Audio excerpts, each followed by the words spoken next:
വലിയ വലിപ്പമുള്ള കൂണാണ്. കണ്ടോ, ഒരു 1 കിലോ വലിപ്പമുള്ള കൂണാണ്. ഇത് ഭക്ഷ്യയോഗ്യമാണോ എന്ന് നിങ്ങൾ കമൻറ്റ് ചെയ്യണം. വമ്പൻ കൂണാണ്. എടുത്ത് കാണിക്കുന്നുണ്ടോ? ഇതാണ് കൂണ്. 1-2 കിലോ ഉണ്ട് കൂണ്.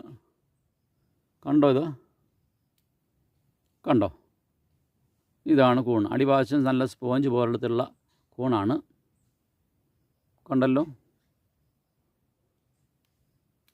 ഇത് എന്ത് കൂണാണ് നിങ്ങൾ കമൻറ്റ് ബോക്സിൽ കമൻറ്റ് ചെയ്യാമായിരുന്നു, എനിക്ക് ഉപകാരമായിരുന്നു. പക്ഷേ ഇത് കഴിക്കാൻ കൊള്ളുമോ ഇല്ലെന്ന് പറയണം അറിയാവുന്നവർ.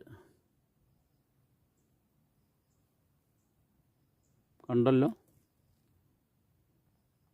നല്ല കട്ടിയാണ്. ഒരു എന്താ 5 സെൻറ്റിമീറ്റർ കട്ടിയുണ്ട്. എന്തുകൊണ്ടോ കണ്ടോ, ഒരു 3-4 ഇഞ്ച് കട്ടിയുണ്ട്. ഇവിടെയും നല്ല കട്ടിയാണ്.